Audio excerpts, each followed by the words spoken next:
Good morning, everyone. I'm going to stand for this because, I don't know, just something about starting off a session and sitting down just doesn't seem to really jive with me very much. Okay, perfect. So I introduced myself earlier, but just to give myself another quick intro, my name's Andrew Macklin, Managing Editor for Renew Canada Magazine. If you don't know us, you should.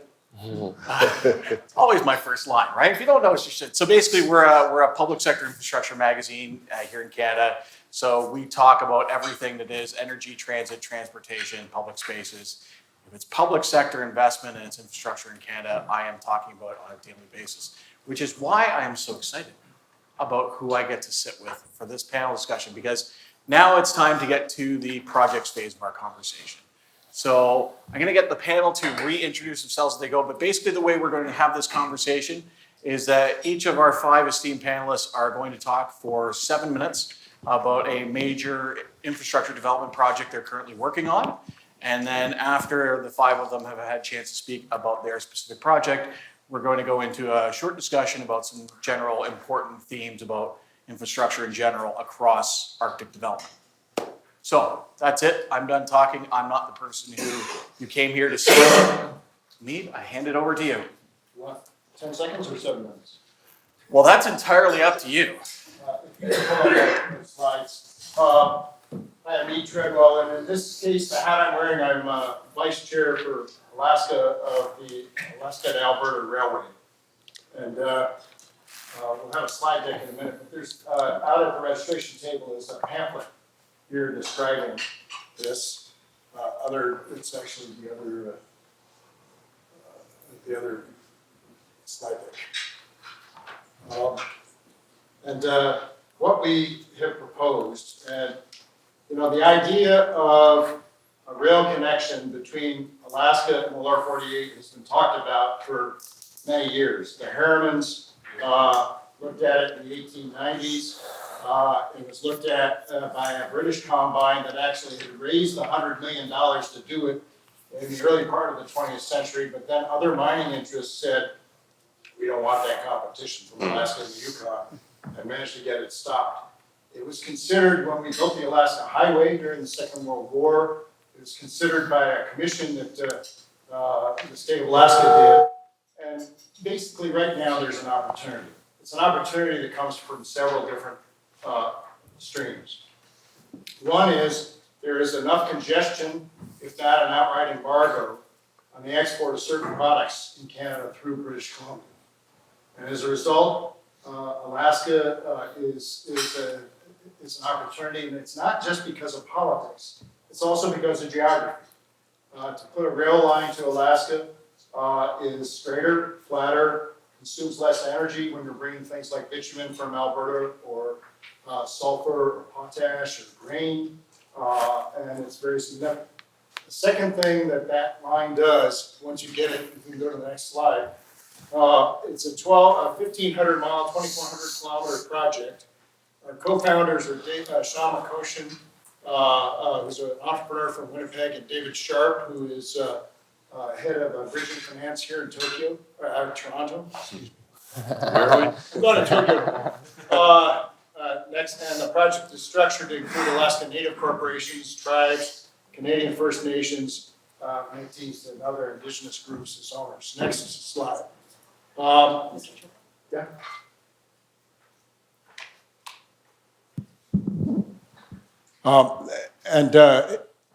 Sean is a Winnipeg entrepreneur with a family office that now is close to $1 billion in value, owns 2 rail construction companies, and has done very well in financing infrastructure in his career. Next slide. Mark Dockstader is Vice Chair for Canada, the former President of First Nations University, and as every Canadian knows, and virtually any global investor that I've talked to knows, it is very, very important for an infrastructure project here to have good relations or involvement or participation by First Nations, and the opportunity from this company is quite open there. Next slide. One other advantage of this project is it saves you 3 to 5 days in terms of efficient transportation of goods, especially container goods, coming into North America or out of North America in this just-in-time world. So that's significant. I've talked to NORAD and Northcom about the value it has for security. We've talked to the governments and mining interests and others along the route of what it's going to do to help bring access to resources. And next slide. What it comes down to is it's a project that's about $13 billion US, $17 billion Canadian, that will need to generate $2 to $3 billion in revenue. And if you have that, you've got a significant opportunity to pay for a piece of infrastructure that has been lacking for a long time. So think of it as a 21st century piece of infrastructure that is enabling access, enabling sustainable development, and will be an economic engine for First Nations along the route for at least the next 100 years. And I'll leave it at that. Thank you, sir. Thank you. Again, my name is Philip Duguay. I work for Anbaric Development Partners. So I really appreciated your comments before. I'm a dual citizen of Canada and the United States, and I like to think of my company as a bit of a dual citizen. So Anbaric is headquartered down in Wakefield, Massachusetts. Since 2017, almost 3 years ago next month, we have a joint venture with the Ontario Teachers Pension Plan. So while it's really important for institutional investors to ground truth their work, to understand what's going on in the north, and for them to have, for developers to have relationships with Indigenous entities. For the Kivalliq Inuit Association, our partners, we were that entree to an institutional investor. So I'm always very, you could please advance maybe 2 slides, or is my PDF, oh no, there it is, good, you can skip that, I just basically said that. So there's my colleague Lawrence Mott with our friends from the Kivalliq Inuit Association. So I'm always cognizant when I'm on a stage wearing my fancy suit and my tie here in near Bay Street that we're talking about the lands of our partner, the Kivalliq Inuit Association. We're talking about their development ambitions. We're talking about their project. This is an Inuit-led venture. We're invited to become part of the initiative with them. This is something, the project was discussed upon the founding of Nunavut in 1999. Manitoba Hydro did a pretty in-depth feasibility study at the time looking at a grid connection to their generating fleet in northern Manitoba. For reasons that I won't even get into and that I do not fully understand, the project kind of went quiet for some time. But there has been quite a bit of discussion amongst folks from the Hudson Bay Regional Roundtable about infrastructure corridors. So moving fiber road service and power infrastructure north from Manitoba into Nunavut.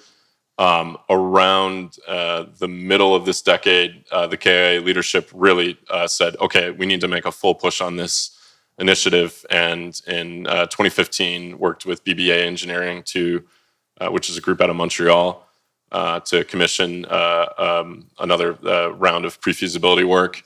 That work contemplated fiber and power infrastructure. Basically, if you build it, they will come. So let's build out the power. Let's kickstart the mining sector in the region, and potentially a road will follow down the line. So when our company launched our joint venture with Ontario Teachers, I was able to move back to my home and native land. I was born down the road here. And by the way, the fall of 2016 was a great time to move back to Canada. I'll leave it there.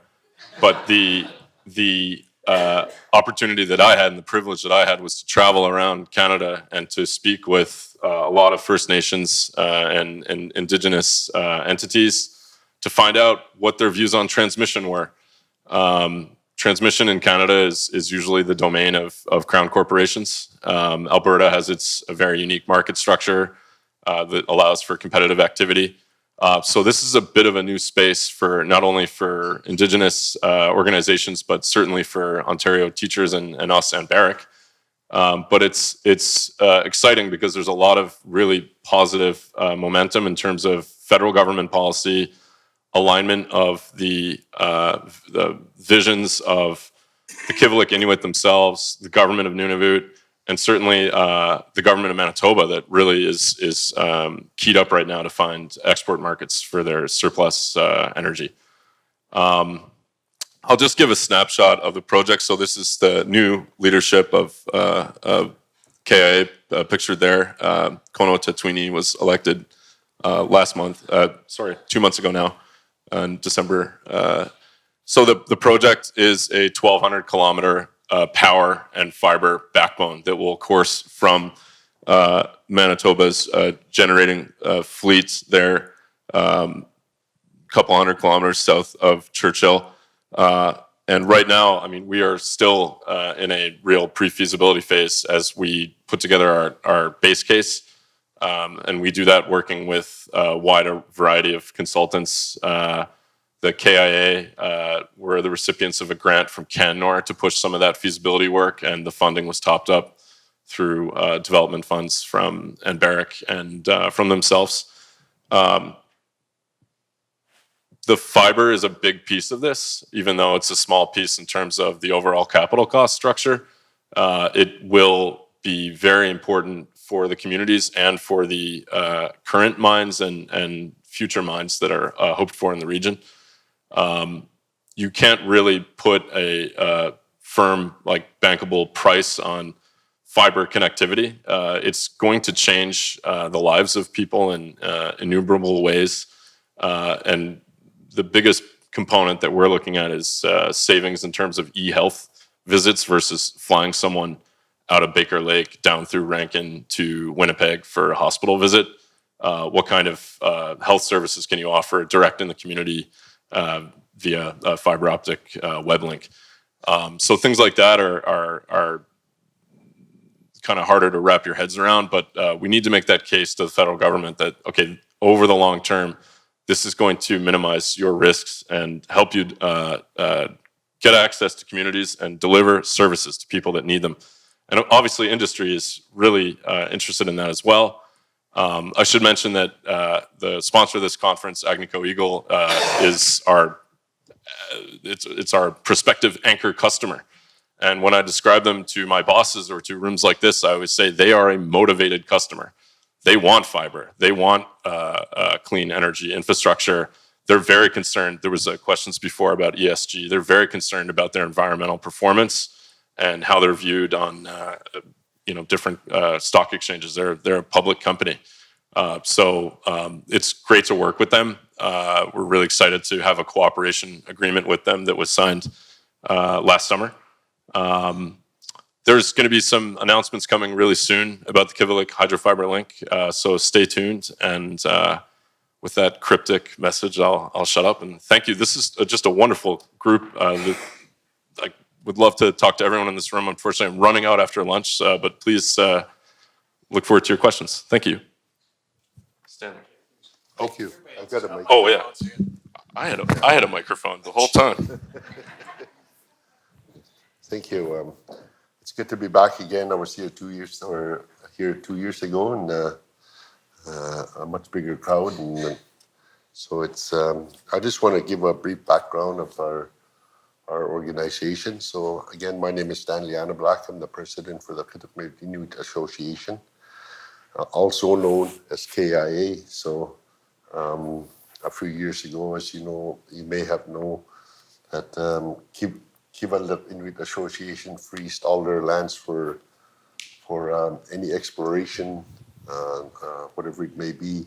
And I think it kind of affected our region because their KIA were also KIA. So we had to get the word out that no, it's not part of our region. So we're still open for exploration and we want to continue. So getting that message across was a little bit of a challenge, but I think we got it through. By then, the gold prices in that dropped and then things settled down again. So KIA was founded in 1976 and was given the legal standing for Nunavut Agreement as a regional Inuit organization. KIA represents over 6,000 Inuit beneficiaries in the Kitikmeot region. Our mandate is to manage Kitikmeot lands and resources and to protect and promote social, cultural, political, environmental, and economic well-being for well-being of the Kitikmeot Inuit. KI owns and manages 106,000 square kilometers of Inuit-owned lands with surface rights. These lands were selected during the negotiations of Nunavut Agreement. Inuit also owns lands with mineral rights. These lands with mineral rights were intended to help Inuit become more self-sufficient. KI is very interested in seeing these lands developed in a responsible way because they are a very important part of our economic future. Currently, our region lacks of infrastructure that would support development on these lands. Consequently, the Grace Bay Road and Port project is required to help Inuit to realize the value of our lands and become more self-sufficient. The Grace Bay Road and Port project is intended to transform the economy of the Kitikmeot region and Nunavut through support of new mining and mineral exploration activities. The project also offers other economic opportunities as well. One, the project could be a part of a new all-weather road green energy corridor stretching from Yellowknife to the Arctic coast. Two, it serves to address and adapt the climate change of our region. Three, it can address security and safety challenges by providing an operation base for the Canadian Navy and Coast Guard. Four, it can also lower the cost of living and improve community resupply. We believe that this nation-building project is one of Canada's needs to support for the benefit of Inuit, the North, and our country as a whole. This project represents a model of all Arctic infrastructure development. It is an Inuit-owned and operated, providing that necessary social licenses.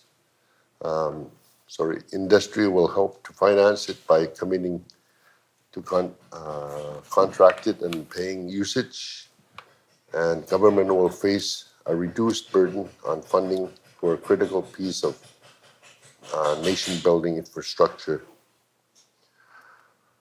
The actual project consists of a port at Grace Bay and a 230-kilometer all-season gravel road that runs south to Jericho mine site.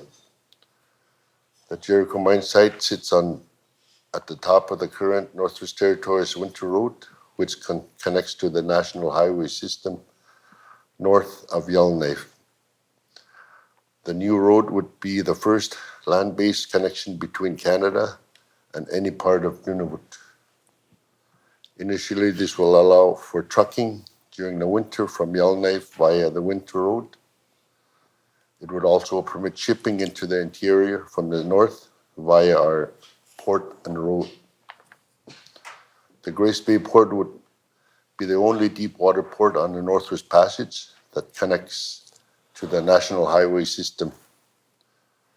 The port can address risk associated with increasing traffic in the Northwest Passage.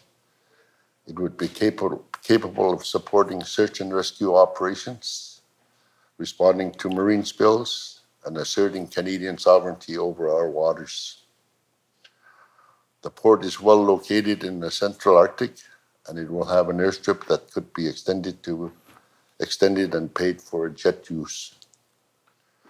The nearest deep water port is in Nunavut, more than 1,300 kilometers away by air and almost 2,000 kilometers away by water.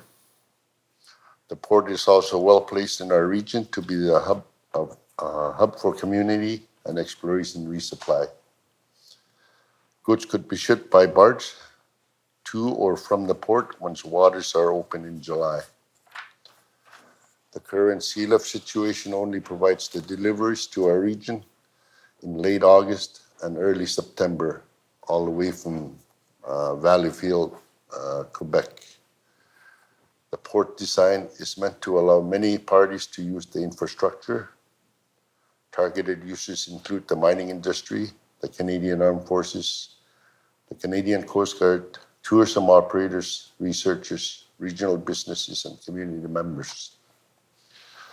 The total construction cost, including contingency, is just over $525 million. A portion of the funding of the cost of construction is expected to be financed by third parties. This would be through project debt financing. Debt would be repaid via road tolls and port usage fees. We currently estimate that the new revenue stream will only support 1/3 of the cost of the construction.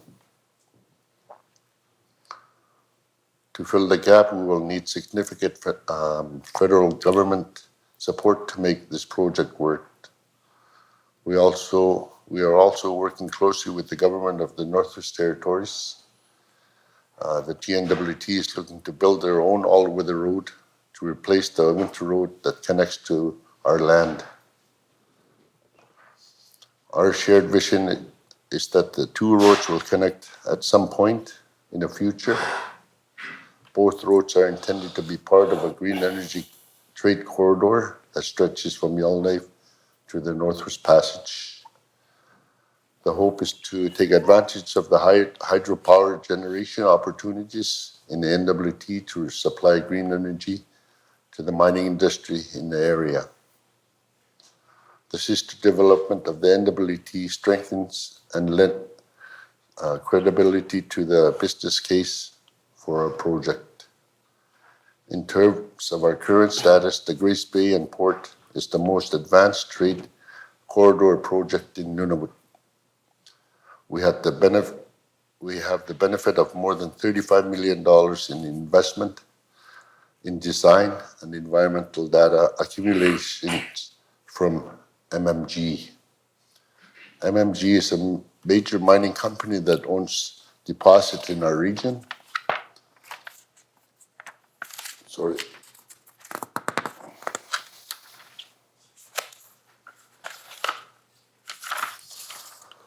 Because of their access, our environmental assessment and design process are about 1/3 complete.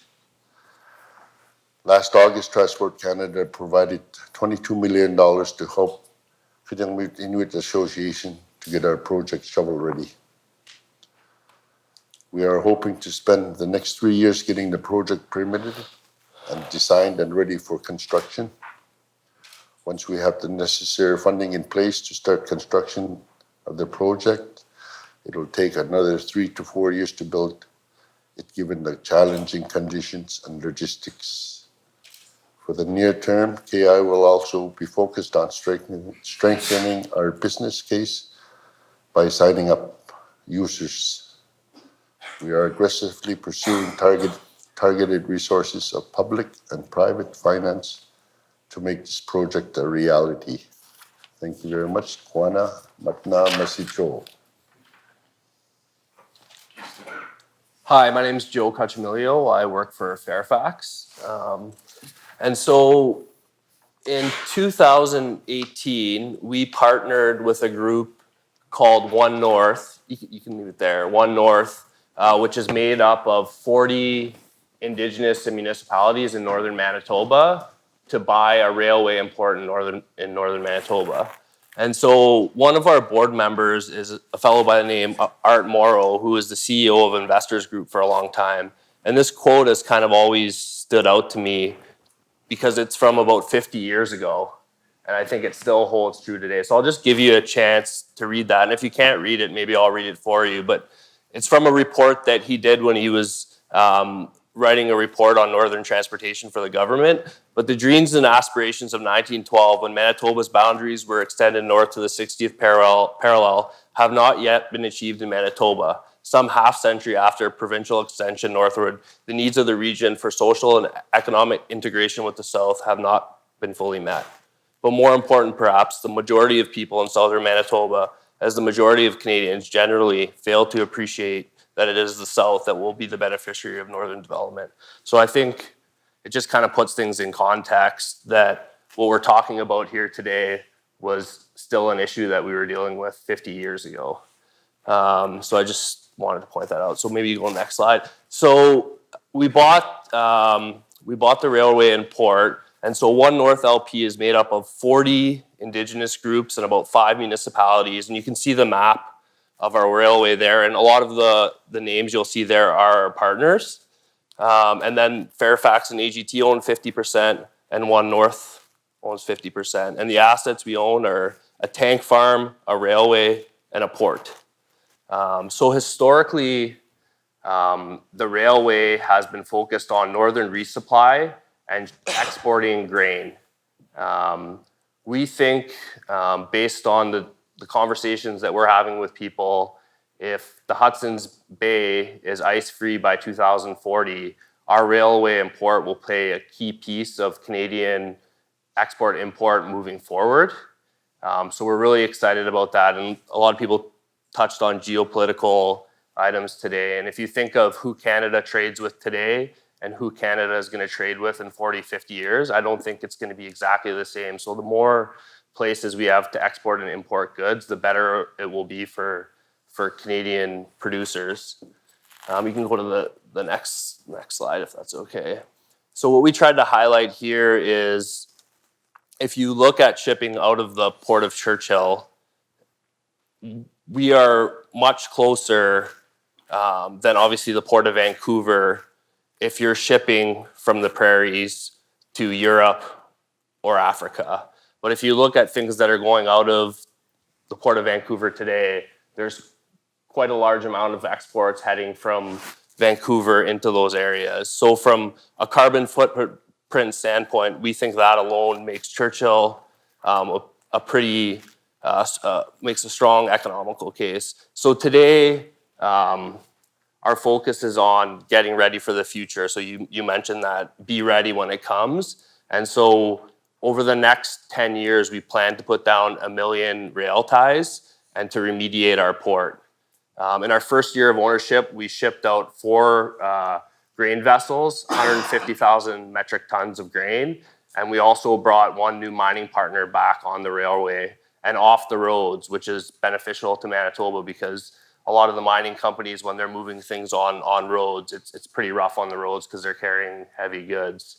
So the most exciting thing for us is our partnership. And so we've kind of learned a lot in our first year, and I'll tell you an interesting story. One of our partners is War Lake, and Chief Betsy Kennedy from War Lake, her dad worked on our railroad for 40 years or 42 years, I think. He retired just kind of when the railway got washed out. And Chief Kennedy will tell you that she was basically born on the railway, and now she's a board member on the railway. So I think it's a pretty interesting story, and it kind of ties things together with what we're trying to do up there. And we're very excited. And you know what? We don't want your goods coming from Quebec. We want them coming up through Churchill. So we'll talk after. But thank you very much. Good morning. My name is Sonya Saunders. I'm the Director of Strategic Infrastructure with the Government of the Northwest Territories. Just playing our slides, I guess. So I'm actually going to talk briefly about 4 projects that we have going on. We have identified 4 strategic transformative infrastructure projects that we believe are necessary for the Northwest Territories to move forward and benefit the rest of Canada as well. So next slide, please. So these are the Tlicho All-Season Road, and that's a road, the little blue line, or it's kind of brown, I guess. It's just sort of in the middle of those, and that's about a 100-kilometer road. It's about an hour west of Yellowknife, going up to a community, and I'll talk about it in a second. The second is the Tallston Hydroelectric Expansion Project. So that's the I guess brown line on the bottom there. The facility is right down at the bottom by the border, and then we'll talk about sort of the plans for that. The third of these is the Mackenzie Valley Highway, which is the one going up on the green all the way up to the Arctic Ocean ultimately, with the Inuvik Tuk Highway we just opened recently. And the fourth is the Slave Geological Province Corridor, going through, as was mentioned, to Nunavut to connect with the Grays Bay project. So next slide, please. Quickly, I mean, obviously, I really enjoy speaking to this group because what I've noticed over the last, 12 hours or so is that I guess when we normally go to Southern Canada, we talk about the realities of the North and the struggles that we face. And we go to meetings and we hear about the discussions around electric cars and things like that. And we sort of are like, but we don't even have roads. And so this is a good group to, I feel like you understand what I'm talking about. So thank you for this opportunity. We see all sorts of benefits in terms, we have a dire infrastructure deficit in the North. We believe that the projects that we're proposing and pursuing will advance, addressing some of the impacts of climate change, provide economic opportunities, and support the green economy of the future by being able to get in to access some of the minerals and metals that are necessary for the green innovations of the future. So in terms of development in the Northwest Territories, these numbers are a few years old, but if we were to see a mineral development, the mineral development that we see currently in the Slave Geological Province, where we have our 3 existing diamond mines, each dollar of GDP generated in the Northwest Territories generates another 24 cents of activity in Canada. So those benefits there is that direct benefit to Canada. Every person year of employment generated in the NWT generates 109 additional person years of employment in the rest of Canada. So there are really significant benefits. We will be updating these numbers, so yes, next slide, please. So the Treadwell All-Season Road, as I mentioned, this is about 100 kilometers west of Yellowknife. It's currently in construction, expected to open next year. It's fully funded. And just speaking with the moderator at the beginning here, he said we were doing great things over this life of this government, but actually over the last 4 years, our previous government, we've made great strides. So getting construction for funding for this road, getting the P3 proponent in place and starting the work has been a great achievement. A key interesting fact about this road is that the Churchill government, which is the Indigenous government in that region, has the opportunity to take up to a 20% equity stake in the project. And so that'll be for the construction and operations and maintenance of the road. We have a 29-year P3 project, and Churchill government can be part of that. The second is the Thompson hydro expansion. So that's really a 3-phase project that we're working on right now. We do have funding from the federal government now to get through to close to construction ready. The first phase is adding additional 60 megawatts of capacity down at the facility, and at the Tulsa facility. The second phase would be bringing that hydroelectricity into the Slave Geological Province with the road corridor I'll talk about in a minute. And the third would be then be a further expansion and extension to connect with the southern grid. The next slide. Mackenzie Valley Highway. I'm the director responsible for this project and the next. And we are pursuing right now getting to construction ready for the section from Wrigley to a place called Norman Wells, which is maybe halfway or so about up to Nunavut. Ultimately, that would be the goal, to connect with Nunavut and then the Arctic Ocean at Tuktoyaktuk. We have recently received funding to get this project to construction ready. We have a really rigorous environmental review system in the Northwest Territories, so we're working through that environmental assessment process. We are building our Indigenous partners and getting the social license for this project. This project is really about connecting an entire region of the Northwest Territories to the Canadian highway system, and so there will be really intense, I guess, social benefits and impacts with that big change for the people in that region.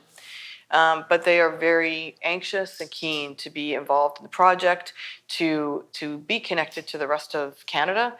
And so we have a lot of support for that project. And I would just also, that project will connect through to mineral, petroleum resources in that region and provide future tourism opportunities. The final project is the Slave Geological Province Corridor. This project is really critical for the future of the Northwest Territories. Our economy really depends on mining. This region is one of the most rich mineral deposits in the world. So this region extends over into Nunavut, the geological region. And so this road eventually will connect, as we've talked about, with the road, the Grays Bay Port Road project in Nunavut. So that would connect through right to the Canadian highway system through Yellowknife. We did get funding again from the federal government last year to assist with bringing this to construction ready. We're focusing right now on trying to finalize our routing, working with our Indigenous partners and trying to establish some good partnerships there, looking at different kinds of governance ownership options for this project and see what that might look like in the future. Eventually, the idea is this will be an infrastructure corridor that will provide transportation, hydroelectric power from that Thompson project, and communications fiber as well. So a full infrastructure corridor. And I guess just next slide. Really, for us, it's important that we have Indigenous partnership in all of our projects in some way or another. As I mentioned with the Churchill government, they have the involvement in that one project, the ability to take up to a 20% equity stake. The Thompson project, they're currently working on establishing the Indigenous partners that would be involved in that project. I'm working on that with the Slave Geological Province Corridor as well. We do have memoranda of understanding and partnership arrangements with some of the key Indigenous governments along the Mackenzie Valley Highway route. And they have different interests, and it's important for us to find out what their interests are and how they want to work together. Some of them are happy to just sort of see us take it and lead it, and they just want to be involved, consulted, and engaged. And in other projects, other Indigenous governments want to have an ownership stake. So we're working with them to try and find out what are their interests and how can we best achieve our goals together. And I just, I think some of the comments that we heard this morning about, and last night as well, about things that we need to be doing next. We do have, as I said, a really rigorous environmental review process. So we do believe these projects will be able to say, once we get to construction ready, we've got the social license for this. We've looked at the environmental impacts. We've tried to address them, mitigate them, avoid them as much as we can, and we'll be able to bring that package forward. We do need federal investment in this and these projects. They're far too big for us, but also potentially some institutional investments as well. The Slave Geological Province Corridor and the Thompson project will both be revenue generating projects, and we think there's good opportunities there for the investment community. Thompson, actually, they do have an MOU with the Canada Infrastructure Bank, so working together to package that up and try to sell that to private investors, institutional investors. Thank you very much. Thank you. I want to build on a comment that you just made, talking about kind of social and environmental license with these projects moving forward. I know that when we're looking at a lot of infrastructure projects now, we're trying to get them investment ready. There's three major stories that become part of the dialogue outside of just the hardcore numbers. That's, what's the social impact on the communities it affects? What's the environmental impact on the communities it affects? One of the ones I don't think we discussed a lot of was the economic impacts on the communities themselves. I mean, you touched a little bit on the fact that, and I know I heard a great presentation on the Tuktoyaktuk All-Season Road a couple months ago at a public-private partnership conference. If you have the chance to learn more about that project and the P3 structure of that with the Tuktoyaktuk government and some of the local work opportunities, it is very much a project worth diving into and learning more about, because I think we're seeing a bit of a new partnership model for moving forward in Canadian infrastructure development. But I want to talk kind of, how have all of you done in kind of, as you're going to investors and as you're going to the community, talking about those those long-term kind of social, economic, environmental impacts? Are you hitting stumbling blocks, or because we're in such an infrastructure deficit in these locations, is it an easy story to tell? Whoever wants to field that first. I'll go first. Sure, so when we took over, the railway was obviously washed out and a lot of people were out of work. So when we came and repaired the railway and put 190 people to work, the communities are very grateful, right? So that's a win-win story for the communities and the company. Right. Yeah, I think for our region, for many years, our communities have struggled for employment. there's just been seasonal jobs on a year-to-year basis. And, you know, if you want to go to a bank and apply for a mortgage or whatever it may be, it makes it very difficult if you're just a seasonal employee. And, you know, when we're communicating with our beneficiaries in the communities, and, you know, we've gotten 100% support from our communities, the local Hunters and Trappers Organization, the municipal council. You know, we need jobs for our younger generations. Today we have more graduates completing school, going to secondary school, and then when they come home, there's no jobs.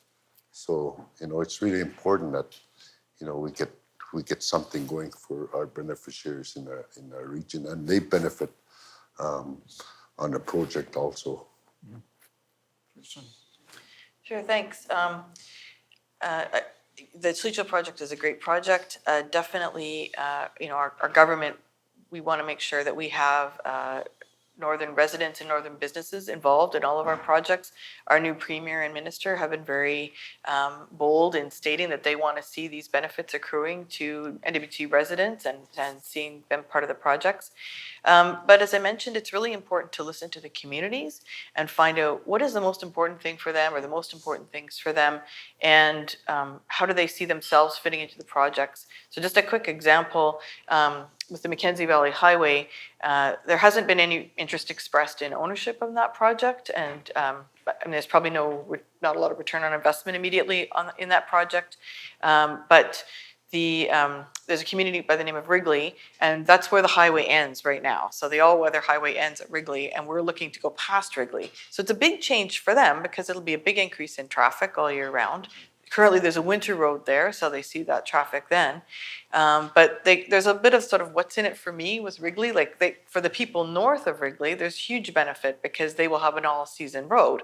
For the people in Wrigley, they already have that. So the discussions with them have been interesting. And for them, what's really come out is we need training and we need our youth to have opportunities, and not just about the construction of the road and, you know, jobs associated with that, but future opportunities, if there's more tourists coming through here, and is there resource potential too? They're interested in that now. So we've had some really good discussions, and one of the things they wanted was a training committee to be set up right away. So we did that, and we've pulled in the Department of Education, Culture and Employment, the college, working with the Mine Training Society, and brought in some other groups who can pool together our resources, knowledge. As infrastructure, we're not the lead on this kind of thing, but these other groups are, and they're able to bring that. And we've had some really good discussions, and we have actual training plans being developed so that when we start, we've also developed, we're going to pursue a small little project north of there, just about a 15-kilometer project, to give them actual on-the-job training opportunities. And they're pretty excited about it now. And they're getting to see that, hey, there could be something for us. Let's come to the schools. Let's talk to the kids in the schools about, you know, opportunities, and not just, you know, once they graduate, they don't see a future right now. So. Sure. By the way, I'm sitting and this thing's blowing hot air right in my eyes, so let's move forward here. Pardon me. Our company is contemplating the large-scale decarbonization of the North American economy. So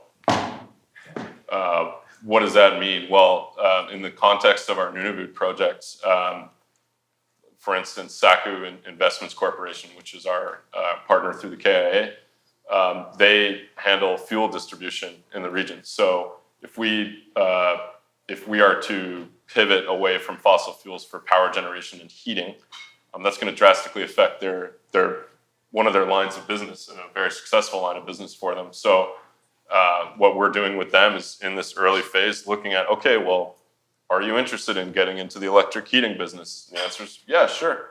What does that mean? And so we're trying to figure that out with them. So over the long term, they continue to offer that vital, essential service to the communities that they work for and with. And then another big impact would be there are currently, these are diesel, I don't want to say diesel communities, that's not the right thing to say, but they're communities that are powered by diesel-fired generation systems. So If you pivot away from that, what is the impact going to be to Kivalliq Energy Corporation, the Crown Corp for the region? Having jobs in these power plants is a big deal for a small community. So we want to make sure that as we pivot, that we're thinking really intelligently about the transition of these systems from primary energy source for the community to standby source, and what does that mean for job impacts? And of course, the line, when it's developed and constructed, will create O&M jobs, so over the life cycle of the project. And all of the concerns that my colleagues here have in terms of training opportunities and integrating local knowledge into the development and construction processes are things that we contemplate and take very seriously, frankly. Anything you want to I guess what I'll say is it's unique in a railroad that has its port in Alaska and its connections in Canada. If we're bringing in large container vessels, we've discovered that we don't necessarily have to sort all the containers until you've gone even 1,000 miles inland. And so some of the coastal opportunities that you might find with other railroads, we're now talking with First Nations groups in Alaska near the border, and ultimately we'll be discussing that in Yukon as well. And the other thing that's been fun, and we've done the same sort of kind of studies on employment, O&M, long-term effects, is how many communities have come to us and said, if this rail line exists, we can get something else done. Or a First Nations leader in Alaska said, he was just smiling at the end, and I've always loved working with this guy because he was our toughest kind of opponent locally, and now is really one of our stronger advocates. And he smiled and he said, now I know why I selected this land right here. And if you can do that. So we're spending a lot of time listening, understanding about aspirations, understanding we can help the aspirations. And I guess I can say you can hire economists to do your econometric, this many jobs and the kinds of questions that your journalists ask. But at the same time, it really comes down to a number of different stories where people are trying to make something happen where we take a major impediment out of the way. Mm-hmm. I got one more question I want to ask, and I don't know if I'll have time to get to everybody, but I'm hoping a couple people can make a few quick comments. And I'm glad Madeline's in the room because she is the person who educated me on this issue a couple of years ago when I first met her. One of the things that as early in my career as I was getting to know the infrastructure field that I didn't have enough appreciation for when it comes to building transportation infrastructure in the north is, in current day, seeing what the freeze-thaw cycles are doing to some of the transportation infrastructure we have and knowing full well what is up ahead in the next 10, 20, 30 years with what is going on in our changing climate. Yet when we look to institutional investors to make long-term investments in these kind of projects, they want to know that there's not suddenly going to be a major need for additional O&M funding, and suddenly you've got to make a major reinvestment, similar to what you experienced in Manitoba with the flooding of the railway, where that wasn't seen coming as part of the overall O&M of the project. And I'm just wondering, what are you able to do now to kind of be forward-thinking enough to understand how you need to build these infrastructure assets, knowing what the reality of 10 years, 20 years, 30 years could be environmentally?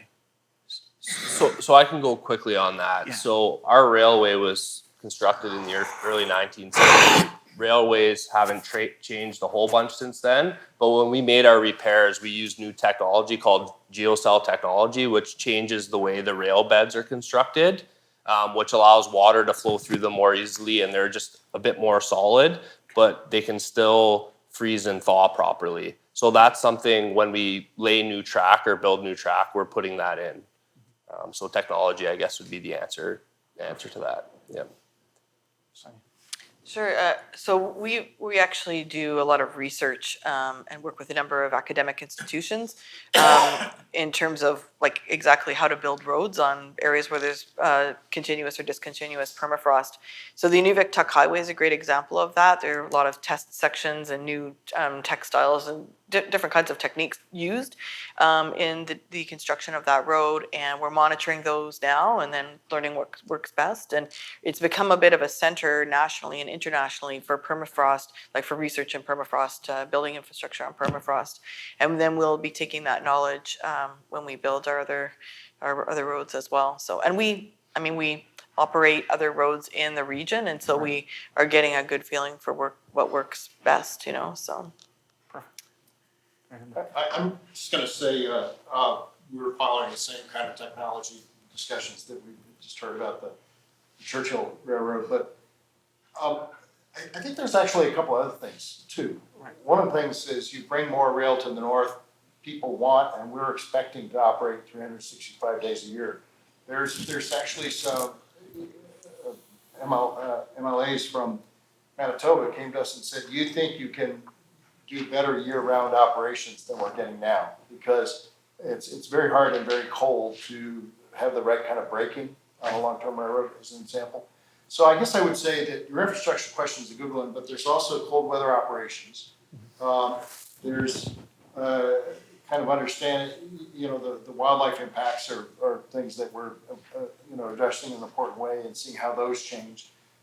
Somehow those rivers never totally behave themselves. And I'm not sure it's a climate change thing as much as the way rivers have been forever. Our road to Prudhoe Bay got shut down.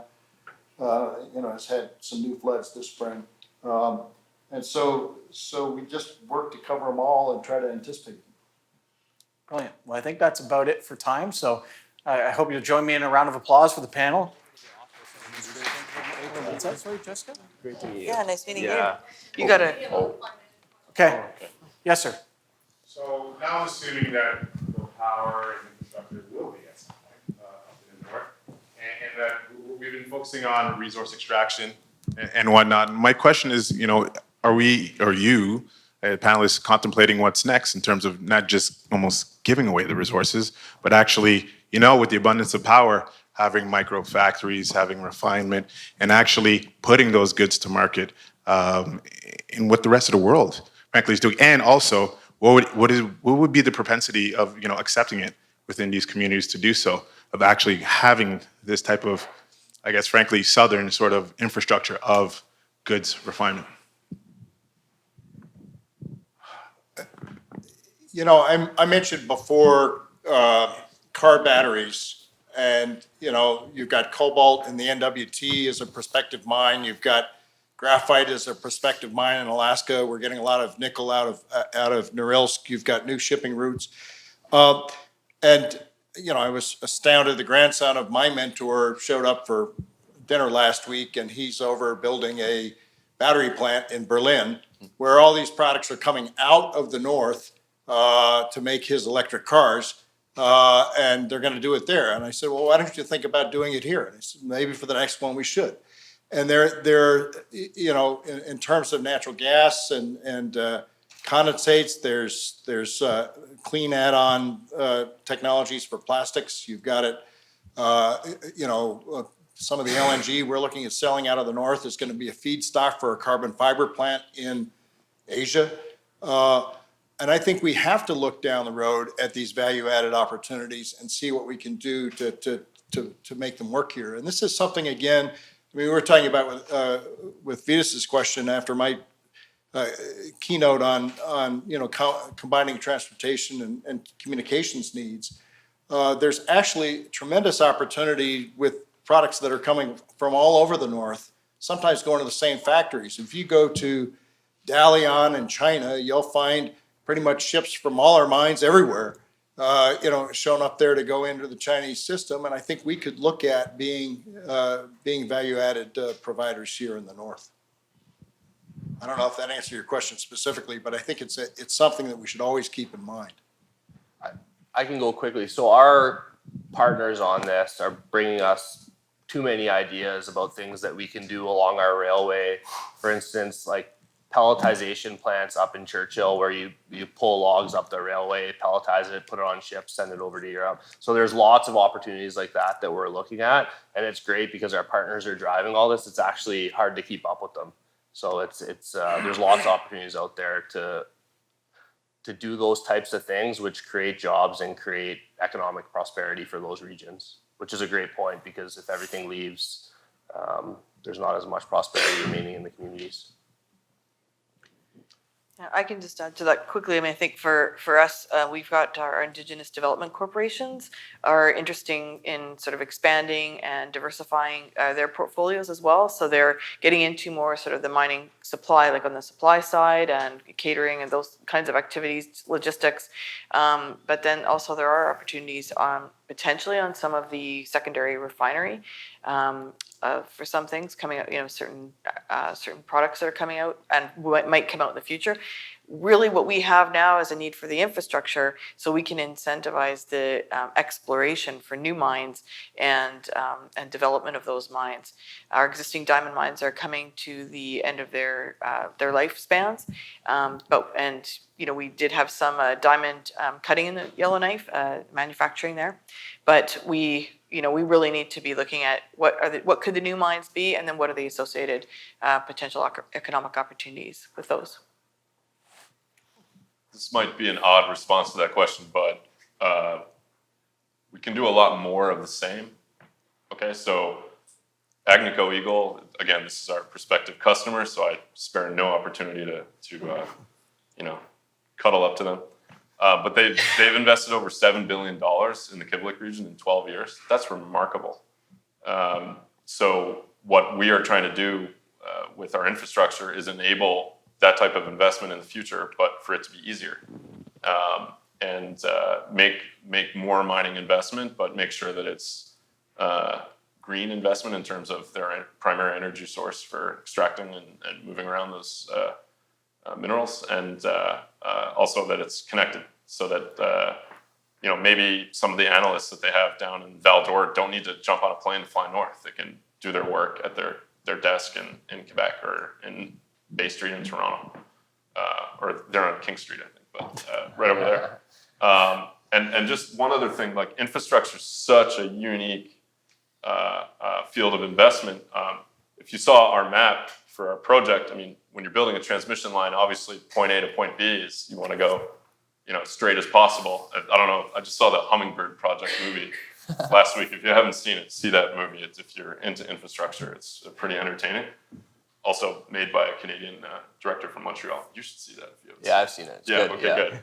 But typically we want to go straight shot. But of course, our line is kind of staying pretty close to the railway line as it heads up to the Manitoba border. Why? Because there's rail there, so we can put staging areas along the rail line so that when we're sledging in gear and man camps to advance the corridor.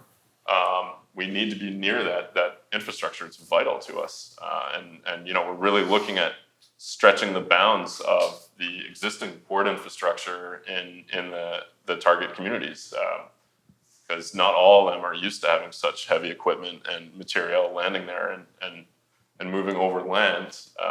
So we need to be very careful about our construction strategy because we don't want to degrade the permafrost. And then how we operate the infrastructure and maintain it over time. It's complicated. Jess? Okay, perfect. Perfect. Well, thank you very much, ladies and gentlemen. I will turn things back over to Jessica. Yes? Thank you. It was really nice meeting you. Yeah, nice meeting you. Nice I was really pleased.